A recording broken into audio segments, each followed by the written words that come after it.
entonces. Ahí está. Bueno, vamos a arrancar con la masterclass de Probando Ideas de Negocios, que es una parte fundamental para determinar y validar un negocio. Este está basado en el libro de Osterwolder, en los libros de Osterwolder, en los tres primeros libros, el de Business Model Canvas, el de Value Proposition Canvas y este, que es el Probando Ideas de Negocios, o Testing Business Ideas. Y después tiene el último, que es Invincible Company, que ya ahí lo que plantea es un portafolio de proyectos y cómo está cada uno en su nivel, muy interesante también, más orientado a empresas ya más establecidas. Este es el proceso imperativo que tendríamos que hacer siempre que empezamos o que queremos mejorar nuestra idea, nuestro startup, o un producto en una empresa, ¿no? Porque esto vale para cualquier cosa, ¿no? Primero empezamos con un proceso de ideación, donde surgen en función de distintos disparadores, ideas para un nuevo negocio, un nuevo producto o algún cambio que queramos hacerle a nuestro modelo actual. Después la segunda parte es armar un prototipo, que puede ser desde una servilleta o acá sí ya utilizamos el Business Model Canvas y el Value Proposition Canvas, que trabajan en conjunto.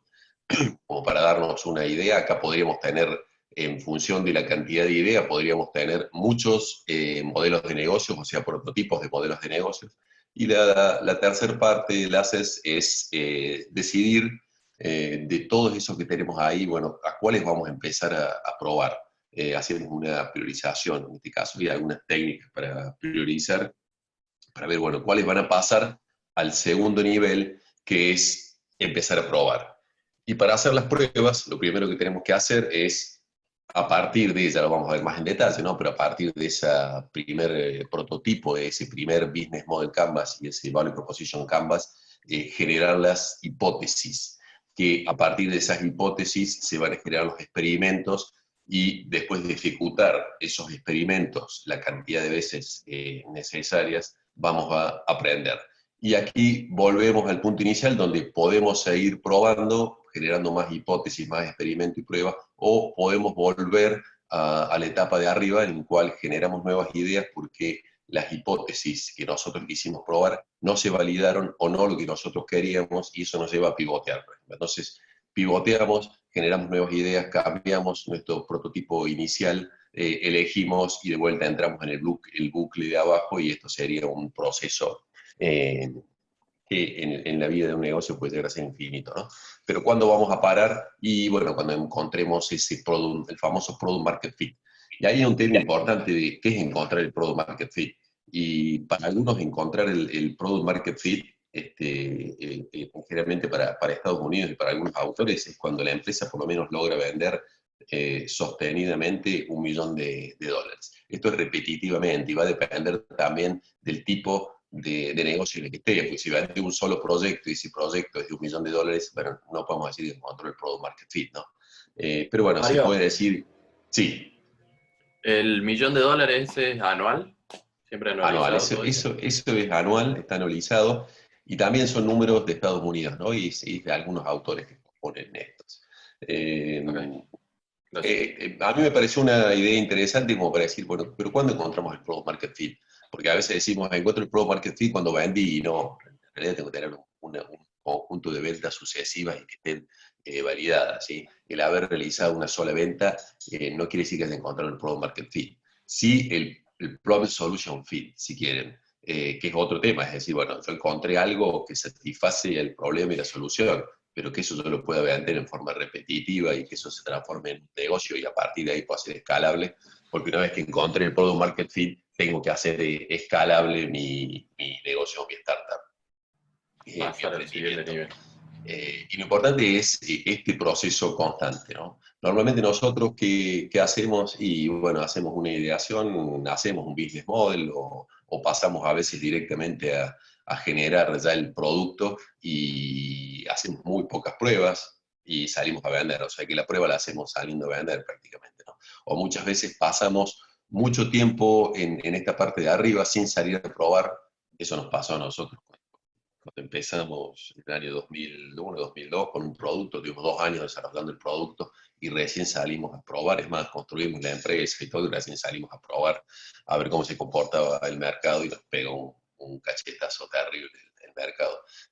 Si hubiéramos aplicado este modelo nos hubiéramos dado cuenta mucho antes que hubiéramos podido pivotear y no es a decidir no hacerlo, ¿no? Pero bueno, esto es lo constante, normalmente no se prueba lo suficiente y por eso nos vamos a meter en esa parte en particular, que es cómo hacemos las pruebas, cuántas pruebas deberíamos hacer y qué tipo de pruebas deberíamos hacer. Este es el big picture, digamos, de ya yendo al proceso de prueba.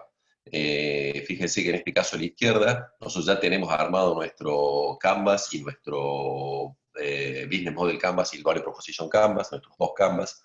¿Y qué hacemos? A partir de ahí vamos a identificar hipótesis, después vamos a entrar a ver cómo hacemos esto, después vamos a priorizar esas hipótesis y aquellas que sean prioritarias vamos a diseñar, vamos a tener una tarjeta para diseñar los experimentos, ya vamos a ver cómo, después a su vez vamos a priorizar los experimentos, después vamos a pasar a ejecutar los experimentos y por último vamos a aprender de los experimentos. Obviamente este también, como mostramos anteriormente, es un proceso iterativo, ¿no? Y que vamos a parar cuando determinemos que sea suficiente. No hay una fórmula para decir cuándo tengo que parar, pero sí podemos tomarlo cuando tengamos pistas concretas que el mercado se comporta de una determinada forma y depende de qué estemos probando. ¿Estamos probando la parte de discovery o estamos haciendo la parte de validación? O sea, ¿estamos descubriendo la necesidad del cliente o estamos validando que esa necesidad, que a partir de esa necesidad va a haber un negocio, ¿no? Que esa es la diferencia entre descubrimiento y validación. Bueno, pero vamos a comenzar con qué son las hipótesis. Las hipótesis son suposiciones que hacemos. Cuando nosotros hacemos en una servilleta o cuando hacemos un Business Model Canvas, es un conjunto de suposiciones, ¿no? Son un conjunto de suposiciones de cómo se va a comportar el mercado, de cómo se van a comportar los elementos internos, de cómo se va a comportar la parte económica. O sea que son un conjunto de supuestos de nuestra propuesta, de nuestro modelo, de nuestra estrategia, que son dos hipótesis, ¿no? La verdad es que no sabemos cómo se van a comportar. Lo que necesitamos es aprender para comprender si la idea de negocio puede funcionar o no. O sea que necesitamos aprender mucho más de esas hipótesis, pasarlas a la etapa de prueba para realmente entender si eso puede funcionar o no. Porque muchas veces los damos por supuesto, hacemos una assumption, como se dice en inglés, y pasamos directamente a vender, porque decimos, bueno, no, el mercado se va a comportar de esta forma. Acá damos un ejemplo de una hipótesis de lo que después vamos a mostrar en Pau, que es, por ejemplo, creemos que se pueden vender turnos de ortodoncia invisible por Internet. Esto está específicamente para No-Brax Direct, que es ortodoncia invisible, en el momento en que cambia el modelo de negocios y en vez de vender a los ortodoncistas pasamos a venderle a los pacientes en general, o sea, el público en general por Internet. Y la hipótesis era de, creemos que se pueden vender turnos por Internet. Después vamos a seguir este caso para ver cómo se generaron más hipótesis, cómo se fueron diseñando los experimentos, cómo se fue haciendo esa validación. Bien, ¿cómo tienen que ser las hipótesis? Lo importante es que sean testeables, o sea, que se pueda determinar si es verdadera o falsa en función de realizar algún tipo de experimento. Tiene que ser precisa, o sea, saber ciertamente qué significa si fue exitosa o no. Y ser discreta. Ahí tenemos un alumno chiquito. Es cuando se describe una sola cosa distinta, testeable y precisa. ¿Qué es esto? Y que tenemos que tratar que las hipótesis no impliquen una dualidad o trialidad de cosas, o sea, no impliquen varias cosas y no sabemos cuál fue la consecuencia. Por ejemplo, acá creemos que se pueden vender turnos de ortodoncias por Internet, es un ejemplo que podría cumplir con los 3 puntos. ¿Qué tipo de hipótesis tenemos? Hipótesis factibles, hipótesis deseables, hipótesis viables. Las hipótesis factibles tienen que ver con lo que podemos hacer, o sea, ¿lo podemos hacer o no lo podemos hacer? Las hipótesis deseables tienen que ver con lo que quieren los clientes. O sea, lo podemos hacer, pero ¿lo quieren los clientes o no lo quieren? Y después tenemos la parte viable, si realmente nos conviene hacerlo. O sea, ¿es viable económicamente esto? Si lo vemos en un Business Model Canvas, fijémonos que la parte de la izquierda está la parte factible, donde tiene que ver con los recursos, con los socios claves, algo con la propuesta de valor, es decir, es factible esto, poder hacerlo, tenemos los socios, tenemos los recursos, podemos hacer esas actividades. Después vamos a la parte deseable, que tiene que ver con el cliente, cómo nos comunicamos con el cliente y cómo lo cuidamos a ese cliente. Entonces, ¿pero ese cliente lo va a desear a esto? O sea, es la hipótesis, es el tipo de hipótesis que tenemos que plantearnos. Y por último, esas hipótesis tienen que ver con la viabilidad. A ver, esto que estamos haciendo, ¿va a ser viable económicamente? ¿Vamos a poder estar dentro de los costos previstos? ¿El precio que nosotros pensamos va a ser viable que lo paguen? Bueno, esos tres tipos de hipótesis son las que nosotros tenemos que plantearnos. Las hipótesis deseables, ¿de dónde las sacamos? Y las sacamos completamente del Value Proposition Canvas, de todas las distintas secciones que tienen, son pistas de hipótesis, porque son todas asunciones que nosotros, son todas assumptions que nosotros nos proponemos. ¿Sí? En el caso del Business Model Canvas, la sacamos de la parte, las deseables, de la parte, como dijimos recién, que tiene que ver con la propuesta de valor, los clientes, los segmentos de cliente y cómo llegamos a esos clientes a través de los canales y cómo los cuidamos. Si pasamos a las factibles, tienen que ver con la parte izquierda, como decíamos recién, en el caso de socios clave, actividades claves y recursos claves. Y la última parte, la de hipótesis viable, la sacamos de cómo es la estructura de ingresos y la estructura de egresos. ¿Qué hacemos después? Bueno, una vez que tenemos nuestros modelos, nuestros canvas, tanto de propuesta como de propuesta de valor, como el business model, nosotros lo que hacemos es identificamos esas hipótesis y las colocamos por distinto color, ¿sí? Y las ponemos, si ponemos los diagramas, las vamos poniendo cerca de donde la hemos identificado. Entonces podemos tener este conjunto de hipótesis, que debemos tener unas 10 o 15 hipótesis identificadas en este caso, a modo de ejemplo, y las separamos por cuáles son deseables, viables y factibles. ¿Qué más hacemos? Una vez que tenemos todas esas hipótesis, pasamos a priorizar. Armamos un cuadro como este, donde tenemos, por un lado, más importante o menos importante de hacer una prueba para esas hipótesis, y por otro lado, si tenemos más evidencia o tenemos menos evidencia. ¿Y cuáles vamos a probar? Y las que sean más importantes en forma prioritaria, ¿no? Vamos a probar las que sean más importantes y tengamos menos evidencia. Esas son las que tenemos que probar primero. Entonces identificamos en nuestro conjunto cuáles son los que cumplen con esa característica. Una vez que identificamos esas hipótesis, ¿qué tenemos que hacer? Y pasar a realizar los experimentos. Perdón, ¿Y qué son los Mario. experimentos? Sí. Disculpa, te freno por esto porque como para dejar el mensaje de la importancia y la clave de elegir buenas hipótesis, porque es el inicio de todo el proceso que sigue. Es decir, si le erramos la hipótesis y tenemos sesgo de confirmación, creo que se llama, que dijo Edgardo, la frase, nos arruinamos porque vamos por un camino erróneo. Por eso es tan importante la parte de elegir buenas hipótesis. Sí, totalmente de acuerdo, Guido, es fundamental y más que nada tomarse el tiempo. Y otro tema fundamental es que cuando determinamos las hipótesis, pensémoslo tratando de ver cómo destruimos nuestro modelo de negocios. Esto quiere decir, es algo paradójico, ¿no? Pero que la cabeza nuestra, intuitivamente, lo que hacemos es tratamos de no colocar hipótesis que vayan en contra o que refuten nuestra idea de modelo de negocio. ¿Por qué? Y porque nos enamoramos, porque queremos que esto funcione, entonces tratamos de ser muy light en esas hipótesis y nos fundamentamos en cosas que probablemente son erróneas o tratamos de poner hipótesis que se traten de probar simplemente para darnos razón, ¿no? En uno de los emprendimientos de Google, lo que hacen es festejar cuando hacen experimentos que llevan a que esa idea no sea viable, ¿no? Entonces tenemos que hacerlo con esa forma de ver las cosas, ¿no? Tratar de que fracase. Sí, escuchaba alguno que... Si alguien quiere profundizar en eso de las hipótesis para... Lo que dice Guido, dice vos, que uno a veces quiere enchufar la respuesta de la hipótesis, digamos, hacer que la hipótesis funcione, que es lo que están diciendo, pero el que quiere ampliar eso, hay un libro muy bueno y muy viejo, que se llama Las estructuras de revoluciones científicas. ¿Cómo, David? ¿Cómo se llama? la estructura de las revoluciones científicas, ahí se los paso si quieren, después por el chat, que habla todo este tema de cómo los científicos a veces queremos, digo, me incluyo, dijo el Marquito, queremos enchufar nuestras respuestas, nuestras búsquedas de datos para enchufar en la hipótesis, para que la hipótesis funcione, digamos, y mi teoría funcione, lo cual es un error, un engaño que lo están contando precisamente.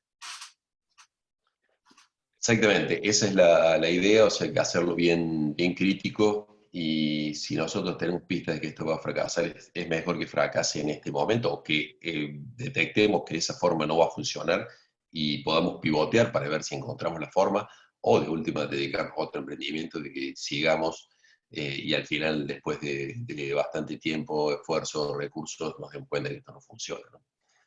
Bien, entonces los experimentos son el medio para reducir el riesgo o la incerteza que tenemos sobre esa idea de negocio, sobre las suposiciones que hemos hecho. Y los experimentos que van a hacer van a producir, pueden producir una evidencia débil o fuerte. Esto depende de qué tipo de experimento elijamos, y ahí es importante hacer una combinación de experimentos, ya lo vamos a ver más adelante.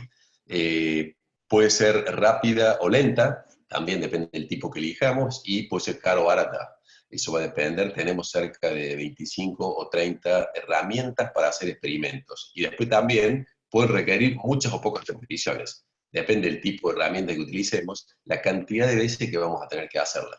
Y si lo hacemos menos o más veces, también nos va a determinar cuál es el nivel de certeza que puede tener ese experimento. Entonces, lo que vamos a tener que hacer, como dijimos, es, a partir de aquellas que son prioritarias, diseñar los experimentos. Y ese diseño de los experimentos lo vamos a hacer, lo vamos a dejar plasmado en una tarjeta de testing, o una tarjeta de prueba, ¿no? ¿Qué es esta que tienen acá? Esta tarjeta de prueba, donde va a llevar el nombre de la prueba, a quién se la asignamos, cuál es el deadline, la fecha límite, y cuál es la duración que tiene. Después vamos a colocar acá como paso 1 cuál es la hipótesis, ¿sí? Y qué nivel de criticidad tiene. Si hemos clasificado, fíjense que ahí tenemos 3 triángulos, y bueno, colocar en función de esos 3 cuál es el nivel de criticidad. El paso 2 es la parte de prueba, o sea que para verificar haremos qué cosa, y después podemos también decirle, bueno, a nivel de costos, si está en costo y qué exactitud puede tener, qué confiable, ¿no? Y después, el paso 3, tenemos que definir qué métrica vamos a utilizar, o sea, qué métrica vamos a medir. Y como el paso 4, en realidad, que dice el paso 3, criterios, o si quieren como yo paso por entre criterios, ¿cómo vamos a tener razón? ¿Sí? O sea, en función de qué valores obtenidos de las métricas nos va a decir que tenemos razón en la hipótesis planteada. Ya vamos a ver, bueno, acá tenemos casualmente algunos ejemplos. Después Pau nos va a comentar uno en concreto. El primero es el pago de turnos por landing page. Creemos que van a sacar turnos por internet. Esa es una suposición, o sea que la gente va a sacar turnos para ortodoncia invisible por internet. Esa fue una de las suposiciones cuando se empezó con No Break Direct. Para verificar lo que haremos, una landing page donde la gente pueda comprar un turno de consulta, ¿sí? ¿Y qué mediremos? Cantidad de personas que terminan el proceso de compra de turno, incluido la aprobación de la tarjeta de crédito. ¿Y cuándo vamos a tener razón? Tenemos razón si se venden 2 turnos por día promedio en un mes. Fíjense que la duración era un mes. O sea, Mario, muy concretamente, sí. Una preguntita. ¿Las tarjetas vas por hipótesis, digamos, deseada? Sí, vamos por las hipótesis priorizadas en realidad. Fíjense, acá nosotros determinamos las priorizadas, que pueden ser de distinto tipo, y a su vez, dentro de esas priorizadas, después podemos seguir en un orden también, porque podemos priorizar también los experimentos, ¿sí? Okay. Pero dentro de las priorizadas puede haber distinto tipo, que es el caso acá del ejemplo, ¿no? Que son las deseables, las factibles, las viables. Ok. Entonces, volvemos acá. El caso práctico se ve más. Sí, en el caso práctico lo vamos a ver bien. Ahora, se pueden crear múltiples experimentos para cada hipótesis, que es el ejemplo precisamente acá dentro de la hipótesis que es la gente, bueno, acá está mal puesto Pau, tenemos que corregirlo, En realidad lo que queríamos hacer acá es que la hipótesis sea la misma y se hace más de un experimento para la misma hipótesis, ¿sí? O sea que tenemos una hipótesis puede tener más de un experimento para esa misma. Bien, obviamente que los experimentos reducen el riesgo de la incerteza, es decir, que mientras mayor cantidad de experimentos hagamos y mejor los hagamos, más experimentos más concretos, experimentos quizá más costosos, van a reducir la incerteza o el riesgo de que fracase nuestra idea de negocios. O sea que vamos a tener una mayor fidelidad. Esto es muy interesante, lo que figura y que nos propone Osterwalder, que según el negocio, el tipo de negocio que nosotros tengamos, cuál debería ser la secuencia del tipo de test que deberíamos realizar, ¿sí? Si es un B2B de hardware, o si es un B2B de software, o si es un B2B de servicios, o si es un B2C de hardware, un B2C de software, un B2C de servicios, un B2B to C, o si es un mercado altamente regulado. Entonces, por ejemplo, si hacemos una venta de software, volvamos B2B, deberíamos hacer primero un Customer Interview, después foros de discusión, después una de las técnicas se llama Boomerang, después un prototipo cliqueable, después intentar hacer una preventa y terminar con un MVP. La secuencia que deberíamos seguir. Y con esto, bueno, podemos ver en función del tipo que tengamos, cuál es la secuencia que nos conviene. Esto es algo que nos propone Osterwalder. Bueno, nosotros en función de nuestro negocio podríamos hacer un cambio, o sacar algo, agregar algo, etc., ¿no? Lo importante es tener buenas evidencias. Decimos, cuando una evidencia es débil, por ejemplo, cuando estamos basados en opiniones, y es fuerte cuando estamos basados en hechos concretos, ¿sí? No lo que opina la gente, sino qué hace la gente, ¿no? ¿Qué es lo que sigue? O sea, lo que la gente dice, sino lo que la gente realmente hace o ejecuta. Va a ser débil si nosotros les decimos que estamos haciendo una prueba. O sea que lo fundamental es que nosotros no le digamos a la gente cuando ejecutamos una prueba que está en un lab, sino que realmente estamos haciendo algo concreto, le estamos ofreciendo algo concreto, pero no estamos haciendo una prueba. Sino la información, alguno decirle que está en un lab, intuitivamente la gente tiende a ser más benévola y a no decirte concretamente la verdad, ¿sí? O sea, si ustedes vienen y me preguntan a mí, Mario, ¿qué te parece? ¿Invertirías en algún proyecto de esto? Y sí, puede ser, puede ser. Pero si viene y me dice, Mario, invertís concretamente, tenés que poner tanto y tanto, ahí van a saber, sinceramente, si vas a poner plata o no, lo que opino o no opino, o si invierto o no invierto, ¿no?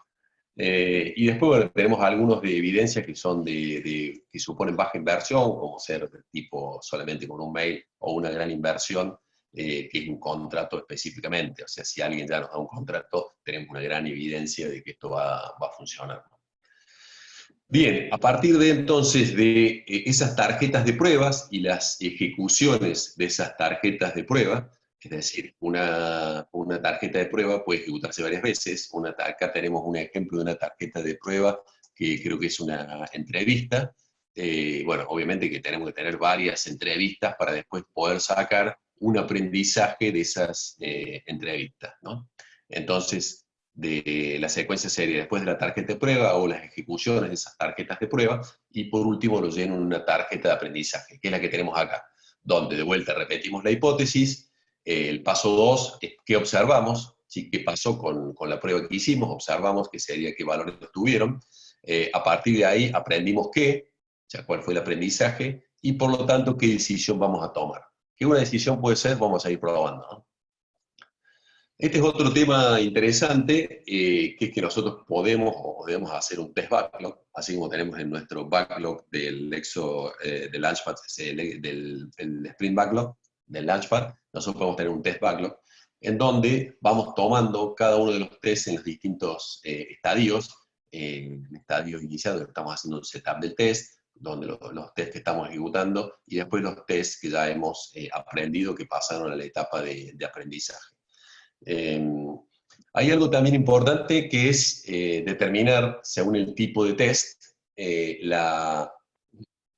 la fortaleza de la evidencia que tiene, o sea, qué tan fuerte es esa evidencia, el número de data points que vamos a tomar, por ejemplo, en la cantidad de entrevistas, y también el resultado en calidad de la experiencia esperada. Por ejemplo, si hacemos un customer interview, la fortaleza de la evidencia es baja, el número de data points, por ejemplo, pueden ser 10, es un número puede ser razonable. Hay algunos libros que nos dicen que con 5 ya después hacer más de 5 no tiene sentido, porque tenemos los mismos. Yo creo que un número de 10 es razonable. ¿Y cuál es el resultado de evidencia que tenemos? Y es débil. Que solamente una entrevista es débil. Las entrevistas más que nada nos van a dar pistas si los potenciales clientes tienen ese problema. Pero como evidencia, la calidad es bastante débil. O sea que no me puedo basar solamente en entrevistas para terminar mi proceso de prueba. Todo lo que son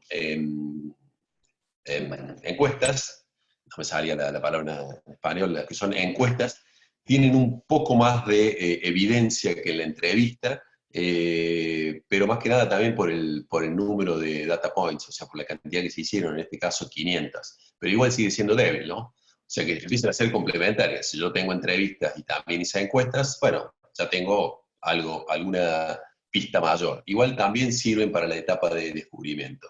Y en este caso, un mock sales, un mock de venta, fíjense que ya en evidencia es mucho más fuerte, y también el número de data points, 250, y acá tenemos que muy fuerte, o sea que ya tenemos una evidencia muy grande de que esto va a funcionar. Obviamente es más costoso, lleva más tiempo.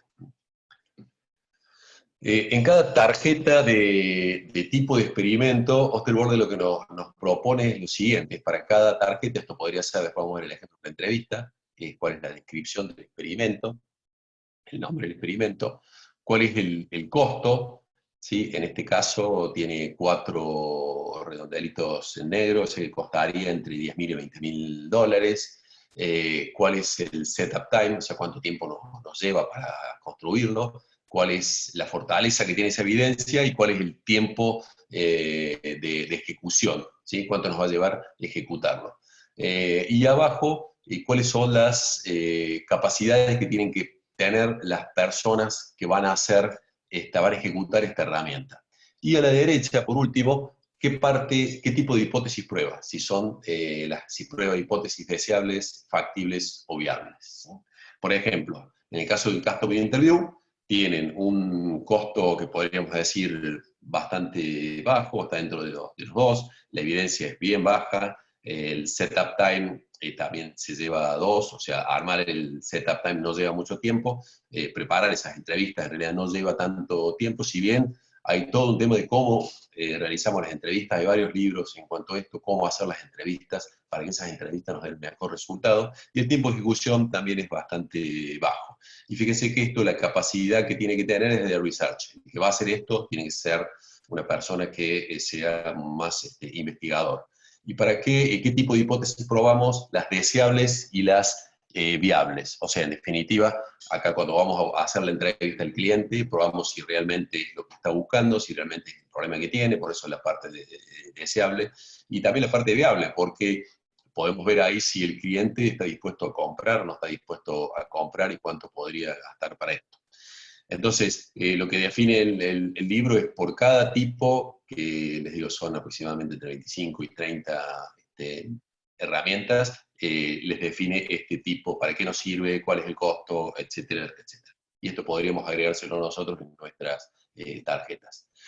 Y bueno, para cerrar el Big Picture con un repaso, entonces tenemos que a partir del Business Model Canvas, del Value Proposition Canvas, determinar las hipótesis con todo lo que dijimos, tener cuidado, tomar nuestro tiempo, esto lo podemos hacer en Mural con todo el equipo, ir colocando, después hacer una priorización de todas esas hipótesis, también con todo el equipo, ya lo vamos a ver ahora en Mural cómo lo hicimos, después el diseño de experimentos, después priorizar esos experimentos, después ejecutar los experimentos, y por último el aprendizaje de esos experimentos, y un ciclo que vuelve como empezamos al principio.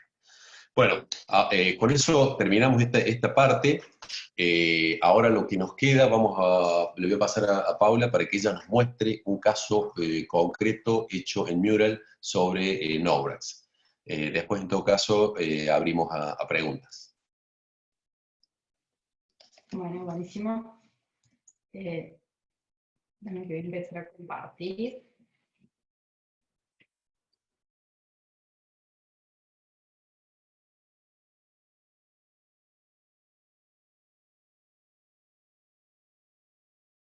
Pau, activa tu micrófono, si es que está apagado, porque no escucho nada.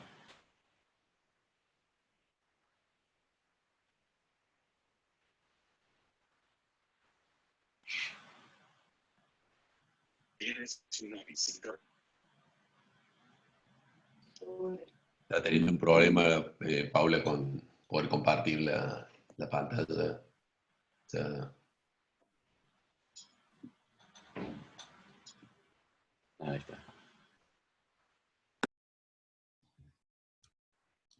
Mientras comparte Pau, les pregunto a los que están acá, si probaron Miro y probaron Mural, que es lo que va a mostrar Paula, ¿cuál la elegirían? Porque no sé cuál elegir de los dos. Si alguien tiene alguna opinión entre Mural y Miro, acepto opiniones. No sé si los usaron, ¿no?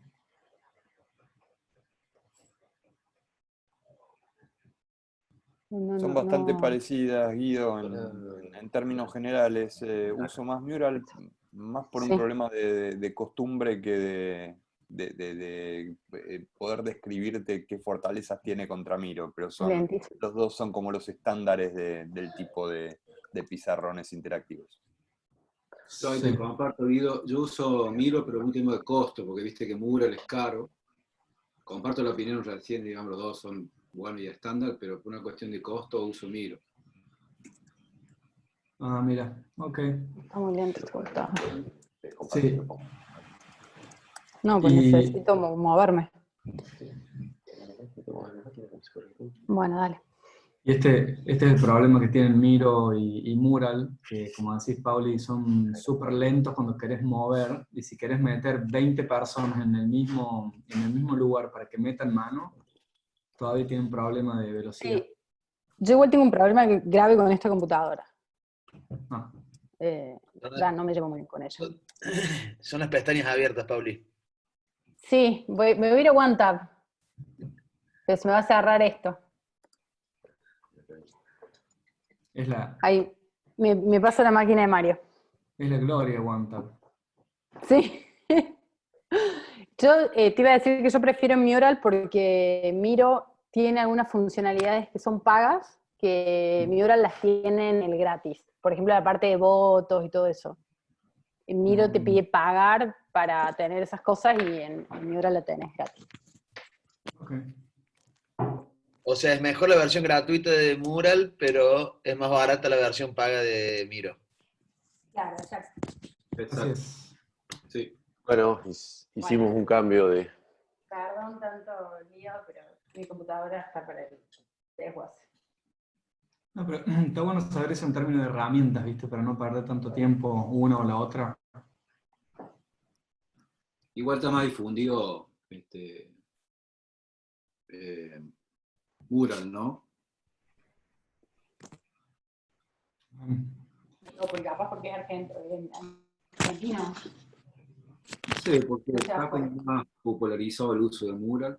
Sí, y creo que les conté a ustedes, también hay como una versión free o te la donan, no sé cómo es, cuando son una institución educativa. Bueno, ahí les muestro. Lo que hicimos fue pegar el... Creo que está saliendo por acá. Se escucha perfecto. Pegar el model canvas en Mural y también el lienzo de propuesta de valor, ¿sí? Esto quedó pegado para poder trabajar directamente desde acá. Bueno, acá para lo que me preguntaba Guido recién, fuimos pegando todo el costado, teniendo en cuenta que si los equipos después quieren trabajar, le podemos dejar este mural como ejemplo para que tengan todo el material de consulta para hacerlo, ¿sí? Acá deberían pegar el lienzo de propuesta de valor de cada equipo. Entonces copiamos abajo el Business Model Canvas y el lienzo de propuesta de valor, y ahí fuimos sacando esto que hablábamos de las hipótesis, entre factibles, deseables y viables. Le pusimos 3 colores distintos para poder visualmente encontrarlas, y las fuimos poniendo acá. Yo les explico un poco sobre el tema de Nourax, cómo era el modelo. Nourax es una empresa que vende alineadores para ortodoncia invisible, y que cómo lo vendía. Agarraba, certificaba ortodoncistas u odontólogos, y le decía, bueno, vos querés vender mi producto, cuando venga un paciente y sea para ortodoncia, vos le vendés mi producto. ¿Qué nos fuimos dando cuenta con esto? Que los ortodoncistas le ponían precios muy altos.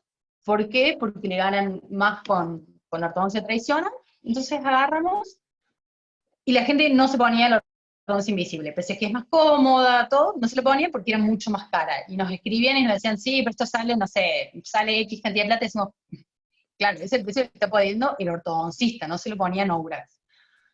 Y ahí pensamos en cambiar el modelo, y dijimos, ¿por qué en vez de venderle un producto al ortodoncista para que este se lo venda al paciente, por qué no vamos y le vendemos directamente al paciente? Y a ese paciente que nos compre a nosotros la ortodoncia, agarramos y lo mandamos nosotros a un ortodoncista que esté certificado y que sepa poner nuestra técnica, que ya nos hemos comprobado que es una persona que ha cumplido con las capacitaciones de la empresa. Era el mismo esfuerzo, pero nosotros hacemos publicidad para que la gente conociera Nourax, pero a su vez la gente iba al odontólogo, cualquier odontólogo, y después no terminaba comprando porque le ponían cualquier precio. Y también dijimos, vamos a hacerlo en cuotas, el pago, y que nos pague a nosotros. Ese fue el cambio que queríamos hacer. Bueno, teníamos que validar, obviamente, esto. Por eso acá parte de las hipótesis que tenemos son, por ejemplo, una de ellas, en la parte de factible, es, van a aceptar los ortodoncistas la nueva forma de trabajo directo. ¿Sí? Perdón, Esa era Pau, sí. una pregunta, para a ver cómo lo pregunto bien. Cuando se dieron cuenta del cambio del modelo que estás contando, ¿plantearon una hipótesis ahí ya previo? Así, no sé, ¿la gente no compra por algo? ¿Era una hipótesis de laburo? O sea, lo que queríamos, ¿Una pregunta? sabíamos que la gente se quejaba mucho del precio, porque todo esto teníamos contacto con la parte de atención al cliente, entonces había gente que quería el producto y decía, no, no podemos por el precio. Pero el precio Ok. estaba muy alejado de lo que nosotros le cobramos a los ortodoncistas. ¿Sí? Entonces, Ok. tomando en cuenta eso, dijimos, vamos a probar este modelo. Y ahí partimos, ¿no? Pero teníamos como hipótesis, sí, los ortodoncistas, pensamos que son profesiones muy tradicionales, si los ortodoncistas iban a aceptar esta forma de trabajo, o sea, de que nosotros les lleváramos un cliente y ya poniéndole el precio. O sea, nosotros lo que hacíamos al cliente le cobrábamos y en cuotas. O sea, era un cambio muy grande, sobre todo en el mindset del profesional. Entonces, era una de las hipótesis puestas. Otra, sí, podemos pagar en cuotas. Otra, si era factible que la gente pague por internet. Después otra era si podíamos hacer una landing page donde se pudiera pagar el tratamiento, o sea, concentrar todo a través de online. Después otra era si no íbamos a tener problemas con los colegios odontológicos. Como le digo, es muy tradicional todavía. No se puede, por ejemplo, un colegio odontológico no te permite poner en una publicidad cuánto es un turno. La ley de defensa del consumidor dice que los precios tienen que ser conocidos por todos. Vos no podés poner, aunque esté dentro de lo regulado, no podés ponerlo. Que era todo un tema ese. Bueno, eso entre lo factible. Entre lo deseables, si la gente va a sacar los turnos por internet, si van a ir a las consultas, digamos, si después de sacar el turno iban a ir a las consultas, si van a pagar la primera cuota, porque no solo esto se trata de ir al turno de consulta, sino que una vez que la persona es apta para el tratamiento, tiene que pagar la primera cuota y las cuotas restantes del tratamiento. Si van a seguir pagando las cuotas, ¿sí? Porque este es un tratamiento que tiene 12 pagos, si les va a gustar ir menos al odontólogo, si van a confiar los clientes en la empresa con esta modalidad todo online, si van a quedar contentos con sus sonrisas, si van a confiar en el producto, todo esto es lo deseable, ¿no? Y lo ven que está puesto alrededor y están sacados del Value Proposition, estos que estoy leyendo ahora. Y después, en los viables, pusimos, si van a aceptar bajar... ¿Qué es lo que está leyendo, Pauli? ¿Cómo? ¿Son los verdes? Sí, acabo de terminar de leer los verdes, ahora estoy leyendo los rojos, que son los viables. Y era, si van a aceptar bajar los honorarios de los ortodoncistas, por esto que les contaba, porque quizás nosotros el producto de los ortodoncistas se lo vendíamos en 20 y el ortodoncista cuando iba un paciente le decía sale 90. O sea, le ganaba 70, así, lucas de lleno. Entonces, iba a haber acá una baja en sus honorarios porque iba a estar totalmente regulado el precio. O sea, el precio iba a ser de entrada conocido por el paciente y en cuotas. Ahí quiero hacer una aclaración que las hipótesis están puestas en afirmativos, ¿no? O sea, son suposiciones. Es decir, van a comportarse de esta forma, que es lo que nosotros tenemos que probar si va a producirse así o no va a producirse así. Por lo que hablábamos de que tienen que ser verdaderas o falsas, por eso las pusimos así. Bueno, una era si van a aceptar bajar los honorarios de los ortodoncistas. El costo de adquisición va a ser razonable. Va a ser negocio vender en cuotas, sobre todo en este país, y van a aceptar los ortodoncistas cobrar la primera consulta lo que cueste el turno. Pues nosotros también le estamos poniendo un precio ya al turno de consulta. Siempre dentro de lo regulado por el colegio, pero ya le estamos poniendo un precio. Entonces, después de tener todas estas hipótesis, en base al modelo Canvas y a la propuesta de valor, pasamos a categorizarlas. Como habíamos hablado en este cuadrante, de cuáles son importantes, si son más importantes o menos importantes, y si tenemos evidencia o no tenemos evidencia. En el caso de Nobrex, como es un negocio que ya venía funcionando, nosotros tenemos cierta evidencia de algunos comportamientos. Entonces ahí terminamos decidiéndonos por estas hipótesis. ¿Van a aceptar bajar los honorarios de los ortodoncistas? ¿Van a seguir pagando después? ¿Van a pagar la primera cuota por internet? ¿Van a sacar turnos por internet? Los pacientes. ¿Van a pagar la primera cuota por internet? Y van a seguir pagando las cuotas. Y van a aceptar los ortodoncistas la nueva forma de trabajo directo. Nos quedamos con estas hipótesis. ¿Sí? Estas son las hipótesis priorizadas. Y en base a eso hicimos las tarjetas de prueba. Acá pusimos algunas tarjetas de prueba, porque hay muchas más tarjetas de prueba. Sobre todo cuando nosotros este era un negocio para un consumidor, en el cual teníamos que hacer, como vieron cuando Mario mostró cuáles son los que Osterwalder recomienda para cada negocio, hay una parte que es el mailing, hay otra parte que tiene que ver con análisis de búsqueda por internet, bueno, hubo muchas más pruebas que estas, pero como para mostrarles el caso práctico decidimos pasar algunas acá. Entonces, sobre la hipótesis si van a sacar turnos por internet, si los pacientes o prospectos de pacientes iban a sacar turnos por internet, son estas dos primeras. Yo a la segunda le puse que la gente verá la publicidad en redes sociales y dejará sus datos para sacar un turno, pero la hipótesis es la misma, es que van a sacar turnos por internet. Pasa que en un caso era directamente que pague el turno, y en el otro caso es una publicidad que se llama clientes potenciales, donde nosotros le decíamos que sacara un turno, pero que nos tenían que dejar los datos y los llamábamos. ¿Yo no me veo? Ah, sí. Y los llamamos para completar el turno, ¿sí? Pero la hipótesis es la misma, es que necesitamos saber si la gente se va a animar a sacar un turno de consulta para un ortodoncia invisible por internet. Para verificar lo que hicimos, en la primera tarjeta de prueba, bueno, ahí no sé si pueden ver bien, si no se los aumento un poco, que fuimos tildando esto, si era crítico o no era crítico para nuestro negocio, cuál era el costo del testeo, y cuál era la fiabilidad de la data obtenida. Nosotros no tuvimos en cuenta lo de Osterwalder en base a la cantidad de dólares y nada, porque lo tomamos en cuenta para nuestro negocio. O sea, crítico era crítico, porque si la gente no saca el turno por internet, todo este nuevo sistema se nos cae.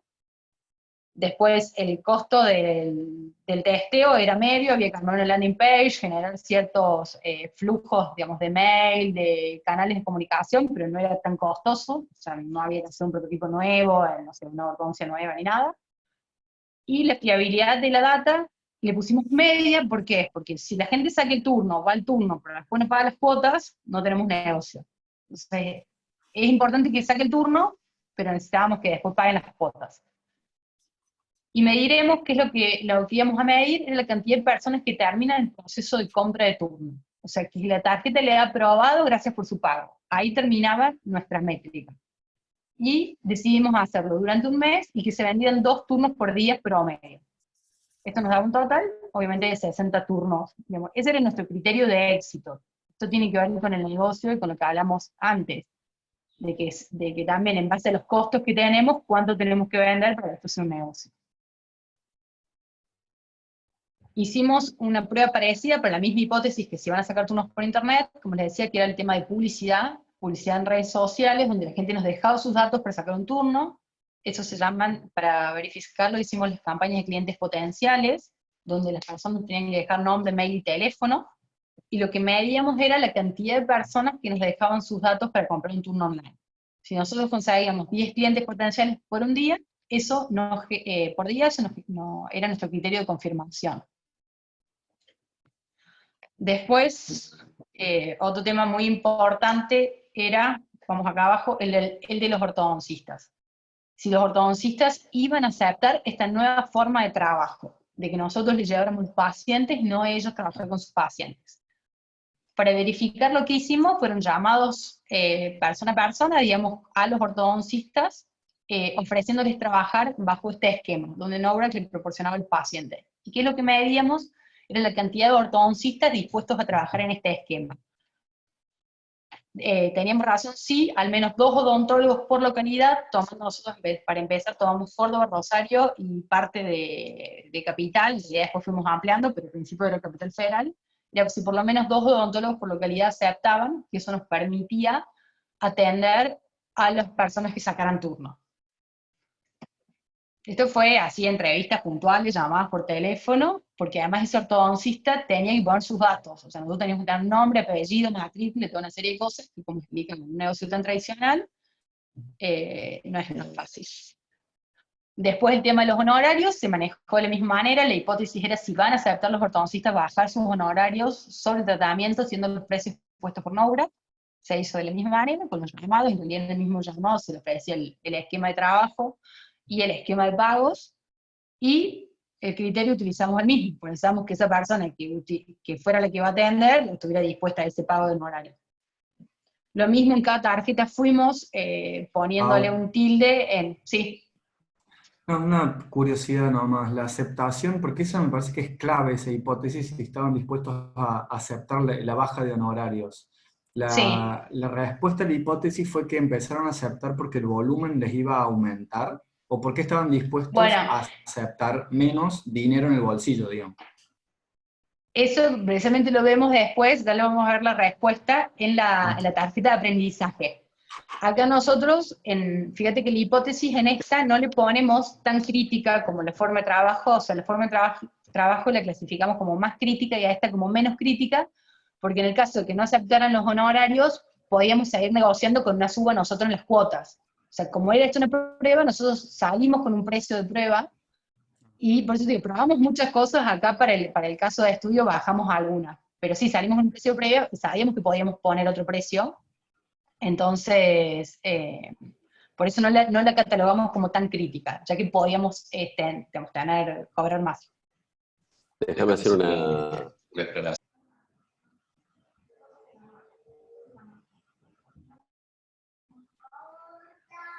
Mario, no se te escucha si estás hablando, ¿eh? Hola, ¿me escuchan? Sí.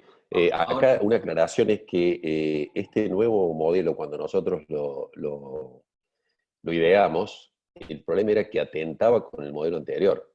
Es decir, estábamos vendiendo en forma directa cuando nosotros le estábamos vendiendo y el ingreso principal entraba por la venta a los odontólogos. Entonces como que le estábamos compitiendo y a su vez con otro precio. Y ese era uno de los grandes desafíos. Y hoy esto lo está pasando a muchos fabricantes que dicen, che, salgo a vender por internet, pero a su vez tienen su cadena de distribuidores que se le quejan. Entonces era un gran desafío, porque decimos, esto es como escupir para arriba. Entonces fue todo algo que tuvimos que hacerlo, pero inclusive lo que hicimos es, buscamos otro sitio, otro nombre, y bueno, y a la gente, a los ortodoncistas que íbamos llamando, bueno, no sabíamos cómo se iban a comportar, si iban a aceptar o no iban a aceptar, cómo lo iban a tomar. O sea que fue realmente un gran cambio, ¿no? Después, a posteriori, después de haber hecho todo esto y haber transcurrido un tiempo, nos dimos cuenta de que si no hacíamos esto, la empresa medio que iba para el muere, ¿no?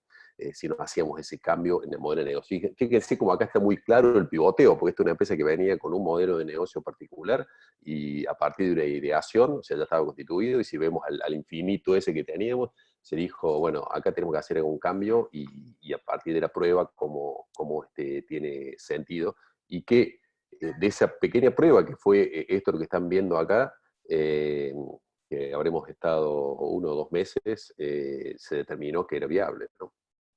Pero podía ser que a partir de esas llamadas o que los clientes no compraran, etcétera, y que esto tirara toda esa idea abajo, ¿no? O sea, generaron su propia competencia para hacer el test este. Sí, totalmente. Es más, abrimos una landing page con, digamos, con parte de la marca que era NoBrats, pero le metimos direct, abrimos nuevas redes sociales, o sea, todo cambió. No fue, o sea, le adosamos algo al logo, digamos, que era este direct, pero nos posicionamos como otro producto de una misma marca, pero como otro producto y con otra, todo distinto. Y fue realmente así, como de un día, no de un día para el otro, pero en un mes teníamos todo funcionando. Sí, inclusive elegimos para comenzar un mercado que si perdíamos el negocio tradicional no nos afectara tanto. Creo que empezamos con Tucumán, me parece, decía, ¿no? Entonces dijimos, elijamos un mercado que cual no tenemos tantas ventas hoy y que si esto nos escupe, o sea, si estamos escupiendo para arriba, si esto significa que vamos a perder los clientes tradicionales, no arriesguemos tanto, ¿no? Entonces ahí se hizo la primera prueba y después se fue, una vez que funcionó, se fue llevando a lugares más grandes y por último al mercado más grande que es de Buenos Aires. En la Bueno, campaña... esto es muy importante para mí porque esto es como una bombita que se prendió recién porque yo tengo el problemón de que todas mis encuestas, todo me puede hacer quedar mal con una cantidad pequeña de clientes. Que con tickets muy grandes. Entonces, si yo invento una competencia con la cual valido las hipótesis, me aíslo de los potenciales negativos que pueden surgir de esa validación.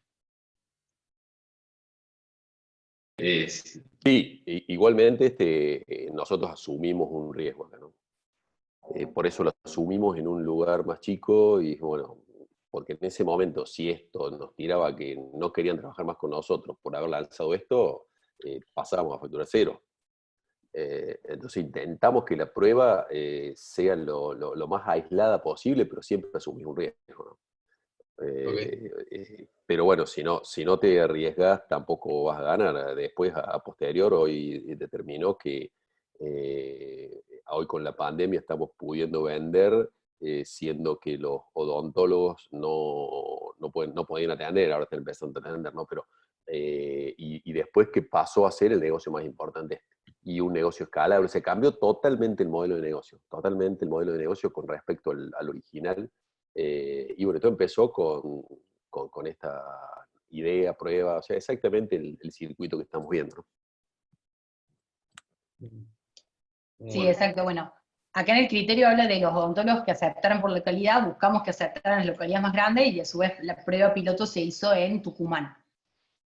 Logramos también que aceptaran en Tucumán, además de los lugares grandes, porque si solamente aceptaban los chicos no nos servía, pero sí la prueba digamos, con los pacientes, con los prospectos, de cantidad de clientes potenciales, de cantidad de turnos sacados, lo hicimos con Tucumán, que era un lugar donde agarramos y estudiamos en qué lugar no estábamos vendiendo con el modelo tradicional, o sea, no se vendía, y a su vez teníamos odontólogos certificados a los cuales le podíamos pedir esto, y de repente odontólogos que no habían atendido nunca a un paciente en obras, pasaron a tener 60 turnos en un mes. Pero por eso elegimos hacerlo ahí en Tucumán, obviamente que después los números de estos de 2 turnos por día, en Córdoba, en Buenos Aires, en otros lugares no nos servían, o sea, esos números de 2 turnos por día estaban puestos para Tucumán, pero los odontólogos sí necesitábamos que aceptaran los de las poblaciones donde más tenemos que vender.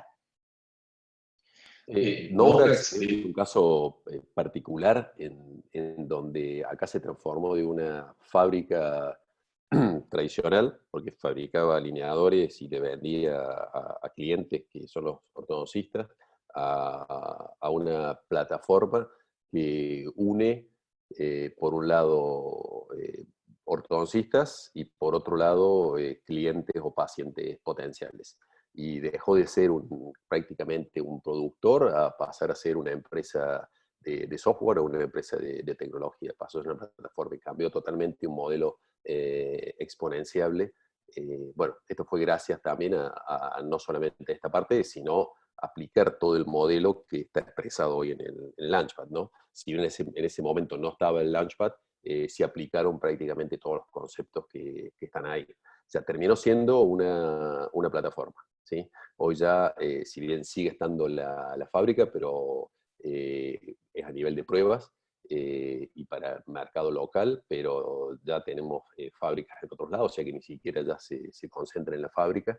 Tenemos Staff on Demand, que son todos los odontólogos, y está concentrado en la parte inteligente, que es también están tercerizados las tomas de impresión, y Nobrax lo que se caracteriza es porque una vez que llega, que es una imagen 3D, procesa esa imagen 3D y devuelve imágenes 3D para que un laboratorio las imprima.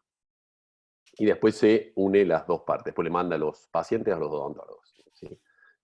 Después, bueno, si quieren, en otra ocasión les podemos mostrar cómo fue eso en modelo de negocio, cómo miró una plataforma y cómo pasó de un negocio tradicional a una innovación en un sector totalmente tradicional. Una pregunta ahí. Sí, Gaby. Lo que está comentando Mario, ¿podríamos decir que de ser un negocio B2B pasó a ser un negocio B2C? Sí, totalmente. Pasó a ser un B2C. Totalmente. Y ahora pasó a ser una plataforma que sí involucra un B2C. O sea, los B serían los odontólogos y los C los pacientes. ¿Sí? Y lo que hace la plataforma los une a ellos. O sea que el odontólogo es un canal ahora. El odontólogo pasó a ser un canal y pasó a ser un proveedor nuestro. De ser un cliente pasó a ser un proveedor nuestro. O sea, le dimos vuelta la ecuación. Antes era un cliente y nosotros nos sentábamos que el odontólogo nos pida un tratamiento. Hoy nosotros le decimos, tomamos odontólogo, acá tenés un paciente, aténdelo. Y le pagamos por atenderlo. Bueno, ahí después tuvo todo un cambio por una cuestión legal, que nosotros le pagábamos y bueno, ahora tiene que cobrar él, todo por la regulación, y que creo que también donde hay regulaciones hay oportunidades para que este tipo de disrupciones pasen, ¿no?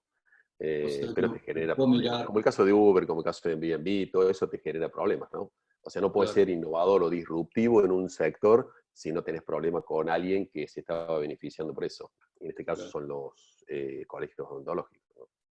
Lo miraban en el Canvas, a ver si lo comparten, eso es como que se fue a la otra punta del Canvas, estaba en la punta del cliente nuevamente, se pasó casi a la punta de partner, digamos. Claro, exactamente. Pasó de ser cliente a ser partner. Hoy es un partner nuestro. Ok. Dio vuelta el modelo, está bueno. O un Staff on Demand. Y además Staff on Demand, sí. Pasó a ser Staff on Demand. Cuando vos haces el traslado de un Business Model Canvas a un Exo Canvas, precisamente todo lo que son socios claves son postulantes a hacer Staff on Demand. Sí, creo que no nos dimos cuenta, pero acá en el Business Model pusimos el de Direct. Habría que ver si estaba el anterior, el de Nobrax, antes de todo esto. Habría que hacer un comparativo, ¿no? Sí, sí, porque esto estaría orientado al Direct directamente, valga la redundancia. Pero el modelo anterior era así como decía Hogan. Y un poco para que entiendan, sigo con esto de las tarjetas de pruebas, los que saben algo de...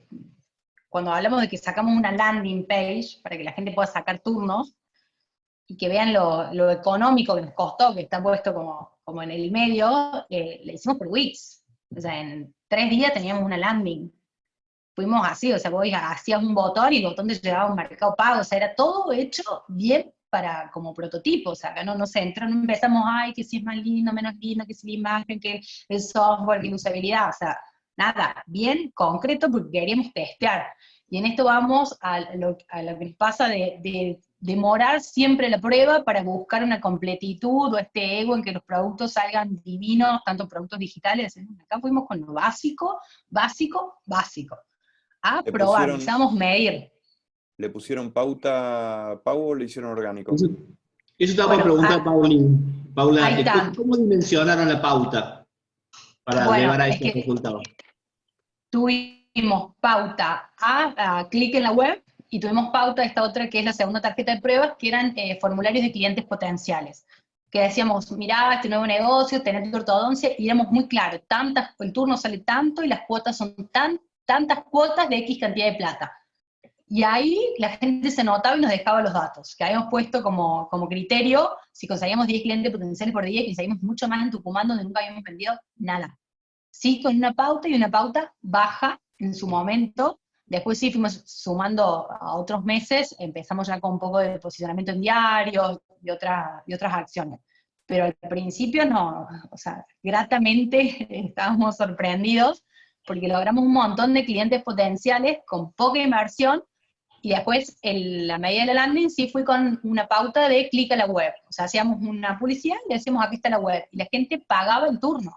O sea, entraba a un no-brack direct, en Tucumán no teníamos posicionamiento de marca, con una landing hecha en Wix, y la gente pagaba y decía, ok, usted pagó, y pagó el turno.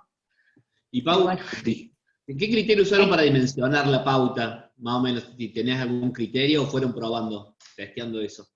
Y nosotros sabíamos cuánto invertíamos en pauta anteriormente, porque teníamos una cuenta en redes sociales con más de 80.000 fans en ese momento, que era de Facebook, no me acuerdo, creo que no teníamos Instagram, no sé si estaba en ese momento Instagram, y armamos para Direct, armamos otras redes sociales, y tuvimos en cuenta que si la página era para el país, dimensionando Tucumán por la cantidad de personas que vivíamos, hicimos ahí como un cálculo, para no meter más pauta de la que veníamos poniendo en proporción. No sé si me explico. O sea, Pau. lo hicimos proporcional. A lo que antes no vendíamos nada en este lugar, la misma proporción. Sí. Sí, ahí me parece que lo que dice Marian, ustedes tenían datos de antes, el que arranca de cero, no tenés datos, no sabes cuánto. Entonces hay como unos parámetros en marketing digital. Esta campaña de clientes potenciales, depende de la industria, es el costo del dato, pero van de 20 pesos hasta 300 mangos el contacto, depende de Sí, y también creo que tenés que tener cuenta, digamos, lo que vos podés pagar, y tenés que tener en cuenta tus costos. Digamos, nosotros sabíamos cuánto era lo que podíamos, digamos, cuánto era nuestro costo de adquisición de cliente, porque pues, teníamos datos del tradicional, que en realidad terminamos bajándolo a eso. Pero si no, también tenés que vos ponerte, tenés que empezar a medir. Bueno, yo creo, también puede ser una hipótesis, yo creo que mi costo de adquisición de cliente va a ser 1.000. Y eso también podés testearlo y probarlo, digamos. Además de lo que dice Ari, que tenés, pero digamos, si lo que haces es muy nuevo y no tiene como mucho parámetro, también podés ponerte eso y testear. Durante tantos días, testeo si me sale tanto, bueno. O por ahí hacer una mini campaña de 3 días y con eso tener ya una pequeña referencia de cuánto te va a costar un dato y después multiplicar la cantidad que sirven para tu negocio por ese costo de datos. ¿Sí? Bueno, para Mario, cuando estaba haciendo una de las certificaciones de EXO, él estaba haciendo una de las certificaciones de EXO, y estaban con un proyecto, hicimos una campaña, por ejemplo, de clientes potenciales, con un producto totalmente ficticio, poniendo un precio X, y la gente hacía clic, y para pagarlo, decíamos que le íbamos a mandar el link para pagarlo, y nos dejaba los datos, que le mandamos el clic, y medimos cuánto nos salió cada uno de esos datos, y cuánto salía la entrada, porque era un evento virtual, bueno, cuánto salía la entrada, y le hicimos 2 días, y ahí en 2 días pudimos saber cuánto nos salía cada cliente potencial, y tener una pauta si nos servía o no. Pero bueno, volvemos a esto de no-bracks. Después, la otra hipótesis que teníamos, pero esto ya era después de los turnos, si podíamos lograr que los pacientes paguen la primera cuota del tratamiento por internet, porque el paciente tiene que ir al turno, se le hace una serie de estudios, se sabe si es apto o no apto para este tipo de ortodoncia, y después tenía que pagar la primera cuota. ¿Qué es lo que hicimos acá? Trabajamos con lo que era mailing, o sea, mandamos un mail con el pago por Mercado Pago, íbamos a medir qué cantidad de clientes iban a pagar efectivamente esta primera cuota, porque una cosa es pagar un turno de 200 pesos, creo que era en ese momento, y otra cosa es pagar una cuota que también creo que eran, no sé, 2.000 pesos la cuota. Entonces, pese a que el paciente que había ido ya tenía claridad de cuánto salía el tratamiento en el momento que vio la publicidad, que no es lo que pasaba en el modelo anterior, cuando la gente nos preguntaba, che, ¿cuánto sale el tratamiento en no-bracks? Ay, era consultarlo con tu odontólogo. Te damos el teléfono de tu odontólogo, hablarlo con él. O sea, era siempre así, o sea, ahora le decimos claramente, tu tratamiento va a salir 12 cuotas de 2.000 pesos. O sea, que el que iba al turno yo sabía cuánto le salía el tratamiento. pusimos un criterio como medio bajo, esto de si al menos 3 personas en un mes pagan la primera cuota. La realidad es que la gente no se cayó tanto, o sea, los que eran aptos pagaban las cuotas por esto también, ¿no? Que habíamos sido claros desde el principio de cuánto salía. O sea, no era andar, ve esto divino que es tener un ortodoncia invisible, y cuando se sentaban en el sillón del ortodoncista, recién les salía 300.000 pesos y no hay forma que lo pudieran pagar. Aquí era claro, yo veo una publicidad y me dice, son 12 cuotas de 2.000, las puedo pagar, voy al ortodoncista. O sea, nos bajó un montón el tipo de consultas de ese estilo, o después, digamos, la mala sensación en la que se quedaba el paciente, decía, son robo, no puedo pagar esto, y no era la realidad digamos, de lo que cobraba la empresa. Había ortodoncistas que cobraban fortuna y otros que lo podían hacer más barato, pero como vos no lo sabías, tampoco podías decirle al paciente, no, ¿sabes qué? Anda tal otro que te va a salir menos. Y tampoco lo podíamos hacer, pero bueno. Y después, otro criterio que necesitábamos mostrar, otra hipótesis, era si van a seguir pagando el tratamiento, y para esto le pedimos que se dieran el débito automático, y acá el criterio que pusimos fue si al menos 70% de los pacientes se suscribían, y terminó siendo de forma fácil, a todo el mundo le encanta el débito automático, tanto sea de tarjeta como de cuota bancaria, así no se olvidan, y cero problema. Al momento, estas fueron entonces las tarjetas de prueba. Lo que hicimos después con estas tarjetas de prueba fue ordenarlas por cuáles teníamos que llevar a cabo primero. Obviamente que los que teníamos que llevar a cabo primero de las pruebas era el tema de si los ortodoncistas iban a aceptar, y del tema de los turnos por internet. El del cuota venía después, cuando ya hubiéramos tenido gente que se hizo los estudios, que era apta, y que tuvieron que pagar el tratamiento. Entonces empezamos con estas, con la de los turnos, y con hablar con en realidad empezamos primero con hablar con los ortodoncistas, para que saber quiénes nos iban a atender, y poder derivarlos directamente a ellos. Acá entonces las ordenamos, se ve claramente cómo está el orden, y acá lo que hablabas vos, Guido, ¿dónde están? Estas son las tarjetas de aprendizaje. Les puse solo de ejemplo les puse 2 de ejemplo. Entonces la hipótesis era, creíamos que las personas van a sacar turno por internet. ¿Qué fue lo que observamos de esto? Que 3 de cada 7 que ingresaron al formulario de compra pagaron el turno, ¿sí? O sea que nos quedaban una parte que completaba toda la parte de los datos, pero no terminaba, o sea, los datos personales, porque teníamos 2 pantallas, una con datos personales y otra con datos de la tarjeta. Pero no llegaba al tema de los datos de la tarjeta, o sea, llegaba, pero no le daba compra, ¿sí? Pero sí nos dejaban todos sus datos. O sea, no era un formulario de contacto, sino era un formulario de pago de turno. Era, quiero sacar mi turno con tal ortodoncista, porque poníamos nombres, pues estaba Tucumán Capital y otro lugarcito cerca, y completaban estos datos, pero no pagaban. Entonces, ¿qué es lo que aprendimos en ese momento? Un aprendizaje fue, porque después le llamábamos a la gente y pagaba el turno. ¿Qué era el tema? Que no nos conocían. Como marca no nos conocían, no sabían lo que estábamos haciendo, entonces obviamente que al haber un llamado, o un WhatsApp, o si le mandábamos un WhatsApp, esta gente sí terminaba de pagar el turno. O sea, tenían miedo de poner los datos de su tarjeta. Pensemos en la gente en Tucumán, y pre-pandemia, donde no todo el mundo compra por internet, y menos un turno, y te dicen así, paga un turno y después te voy a mandar a X lugar, hacer un trabajo, o sea, todo era disruptivo, ortodoncia invisible y pagar un turno por internet. Y perdón, Tucumán, ¿no es cierto? No sé si conocen Tucumán, la mentalidad tradicionalista y demás, o sea, se la jugaron todo en Tucumán, ¿eh? Sí, bueno, y ahí entonces, ¿qué fue lo que entendimos? Fue esto, que a la gente le da miedo poner los datos en una tarjeta, que todavía no nos conocían como empresa. Entonces lo que hicimos fue cambiar en esta parte del pago, y le agregamos un botón al WhatsApp. Entonces antes de confirmar el pago, la gente podía escribir el WhatsApp, que ya le quedaba el WhatsApp en su teléfono, y luego podía terminar de pagar. Entonces si tenían una duda, claramente decía, bueno, si tienen una duda antes de pagar, escribinos ahora por WhatsApp.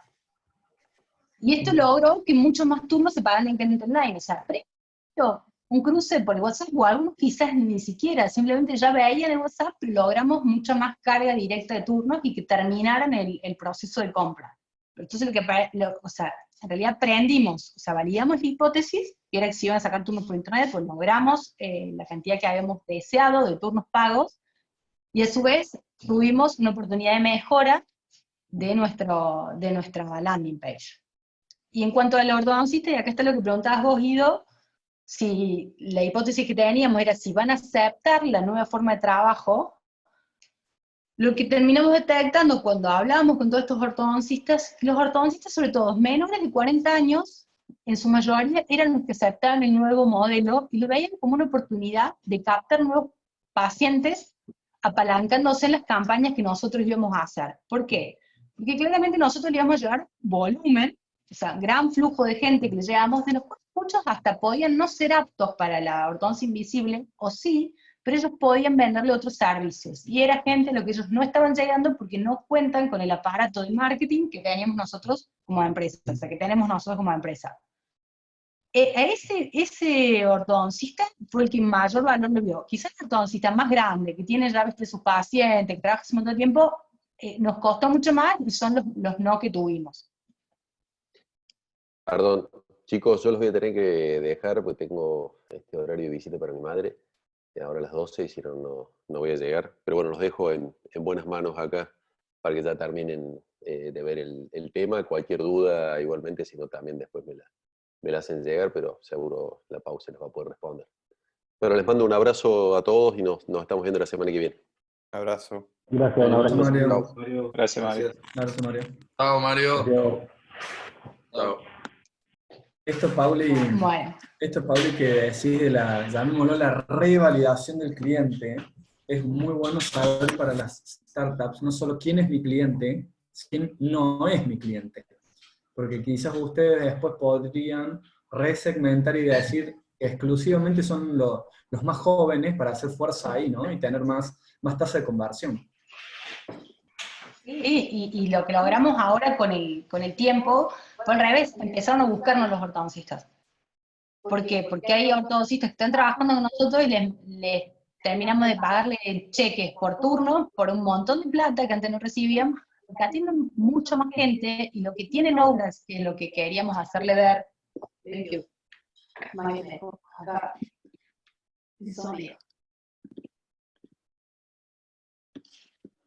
Pau, se te corta, o al menos a mí. Ah, Sí, está.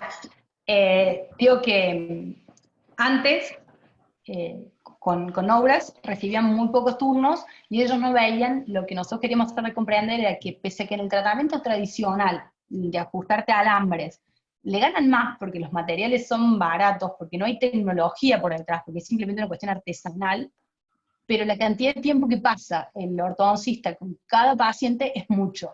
Nosotros queríamos, de alguna manera, hacerle entender al ortodoncista que si atendía paciente en obra, que era un ratito, le pones el alineador, que ya viene toda la parte de saber cómo va a acomodar esos dientes, se hace a través de un software, y vos simplemente tenés que ponerle eso, mirarle un rato, sonreírle, preguntarle cómo le fue en la vida, y que se vaya.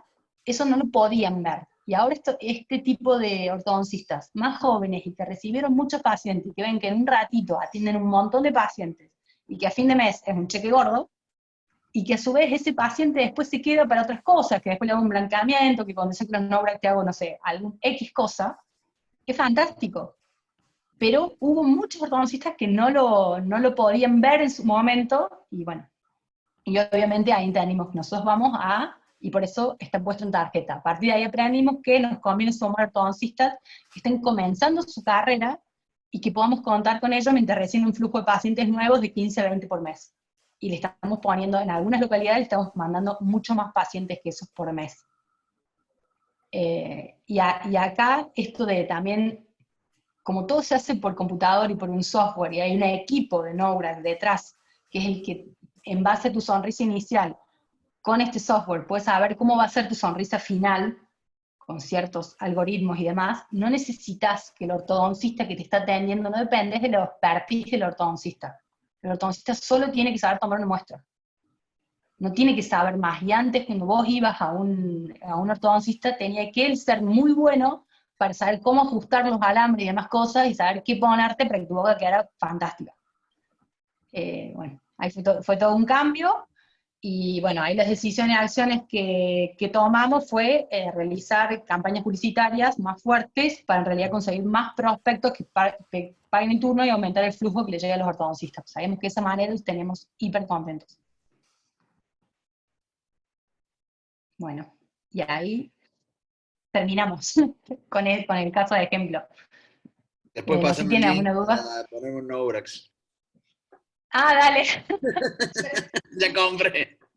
Bueno, y ahora está un tema porque estamos viendo, se está vendiendo, pero se está vendiendo online.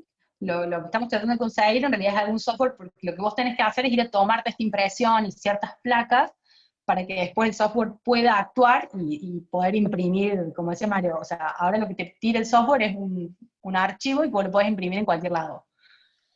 Pero necesitamos ahora la parte del escaneo, todo eso, que ojalá se pudiera hacer con un celular y chao. O sea, ahí ya no tenés casi que ir al ortodoncista.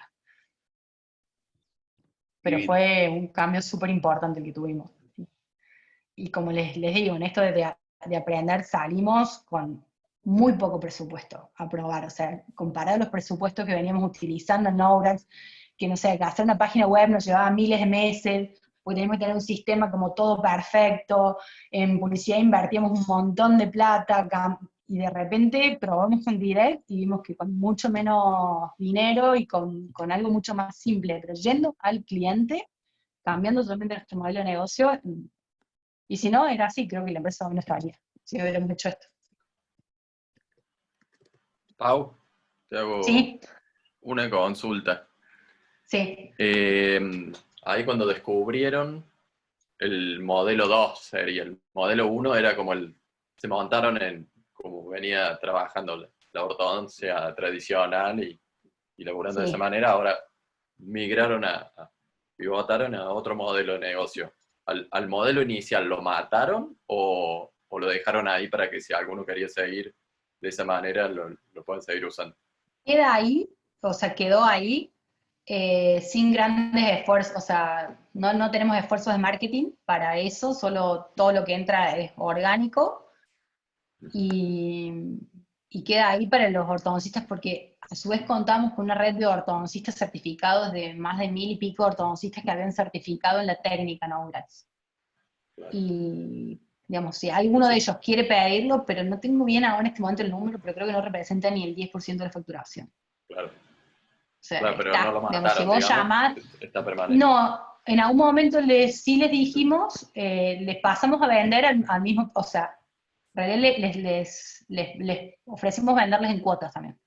El precio era el mismo, nunca cambió el precio del producto. O sea, nosotros nos salimos con un precio al público, era el precio del producto el que le vendíamos al odontólogo, más una cuota que iba para el odontólogo, o sea, una parte que iba para el odontólogo por mes, más una parte de marketing, digamos. Así se componía el precio de la cuota.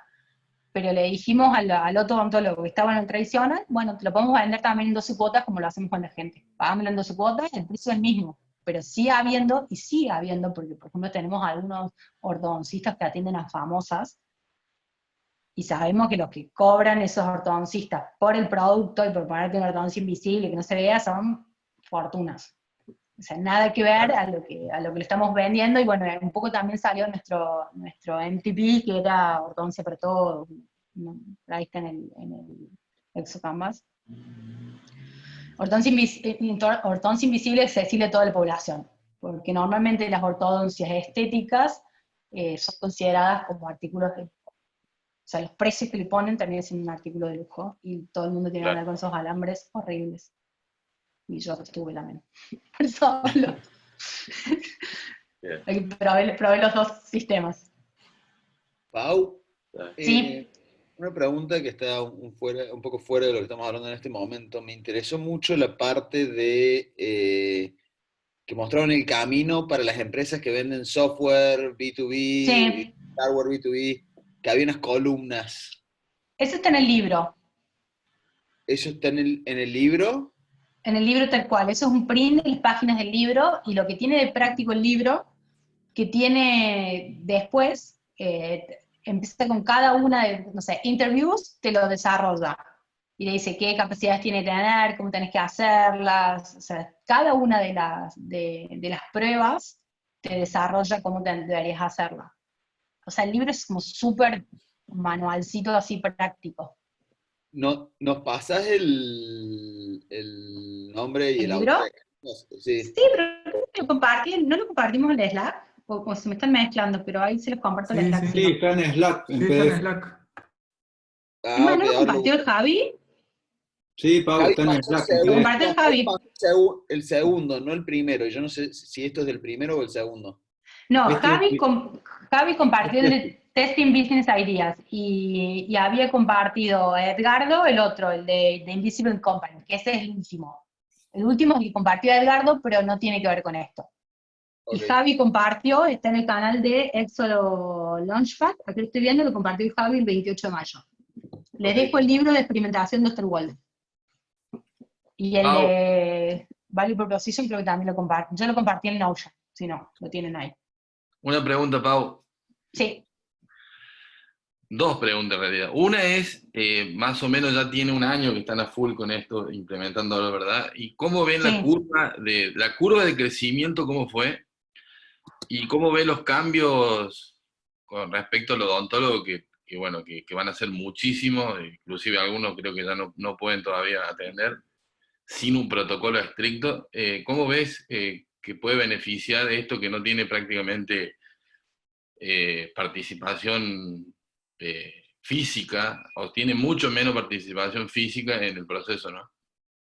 Bueno, nosotros estamos por eso ahora muy fuerte trabajando en ver si podemos cada vez disminuir más las cantidades de veces que la persona toma contacto, ya sea con un odontólogo, que tiene que ir a hacerse un estudio. Por eso es que estábamos buscando, salimos a buscar entre startups que pudieran escanearte la boca, que vos puedas tomarte pruebas. O sea, este modelo muy similar existe en otras partes del mundo, donde en realidad te mandan a tu casa un kit, no hay odontólogo por medio, ¿no? Te mandan a tu casa un kit, vos te tomás la prueba, la mandas, eso se escanea y te mandan los alineadores. Dividido en 2 veces, 3 veces te mandan los alineadores. Acá no se puede por regulaciones del colegio odontológico, tiene que estar el ortodoncista. Por lo tanto, estamos viendo si por lo menos podemos lograr que en esa parte de los estudios, el escaneo, no vaya menos y que también vaya menos al ortodoncista. O sea, en vez de que vaya una vez al mes, como iba antes, para buscar sus alineadores, mandarles ya el kit de cada 2, 3 meses y que tengan por Zoom, te vea el ortodoncista y vos puedas hacerle, o sea, no se pierda la consulta, pero que sea virtual. Digamos, hacia ese modelo vamos con todo este cambio. Y la curva se aceleró cuando entramos en Buenos Aires. O sea, la curva cuando nosotros entramos en Buenos Aires, en Capital Federal, o sea, fue terrible. Y a medida que empezamos a crecer en Buenos Aires, por eso ahora todo lo que está pasando en Buenos Aires nos traba más a nosotros, porque nuestro negocio está ahí. Y estamos esperando a ver si empiezan a abrir todo lo que es zona norte, qué sé yo, San Isidro, todos esos lados, que ahí tenemos concentrado gran cantidad de nuestros clientes. Y capital. Genial, gracias.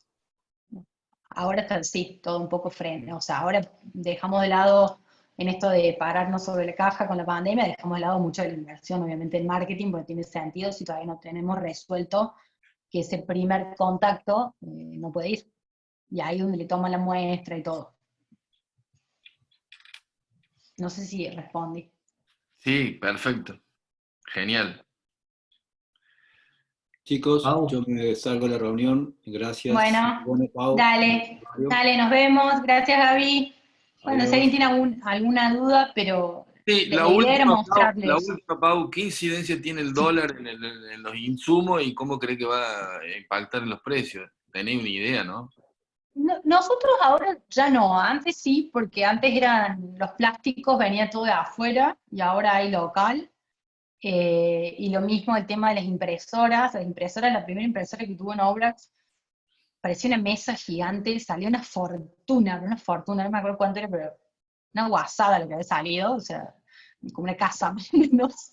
Y ahí está, es una re linda mesa que hoy está en la oficina y hay un montón de impresoras chiquititas, mucho más económicas, que otorgan mejor calidad, o sea que hoy no hay tanta incidencia del dólar. Antes sí, es más, antes parte de estos polímeros especiales, no en el que se imprime, sino en el que se hace la placa de Nobrax, venía toda afuera, y hoy se está produciendo acá.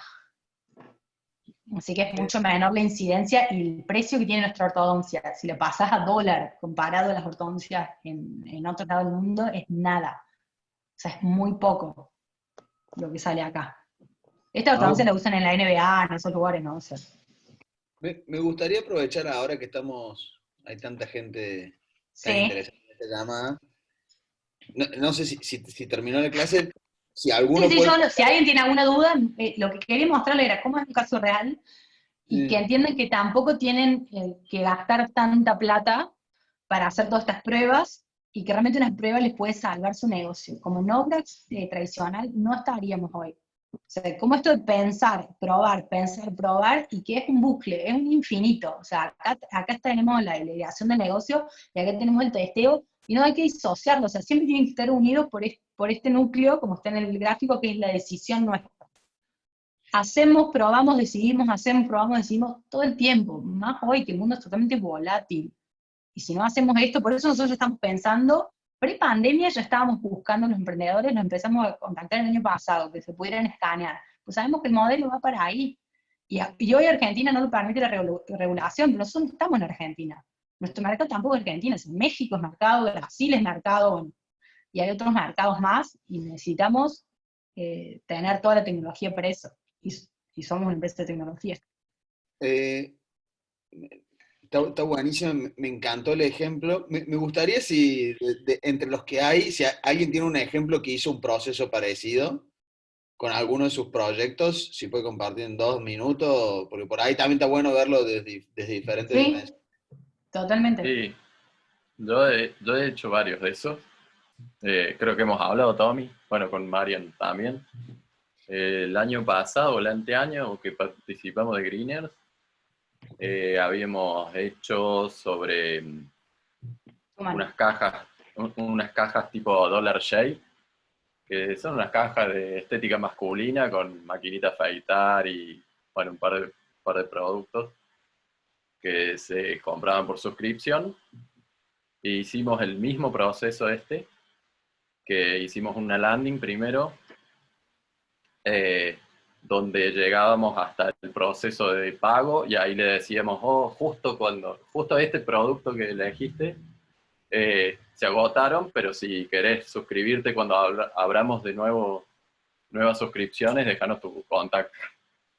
Y ahí, Tommy, nosotros hicimos una campaña que en 36 horas tuvimos 36 personas que habían llegado hasta ese paso.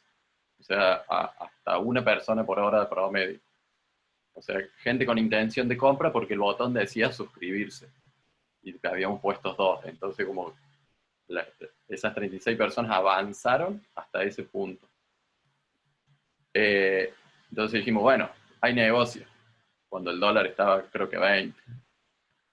Y en un lapso de un mes, ponele que tardamos dijimos, bueno, sí, ahora lo armemos real.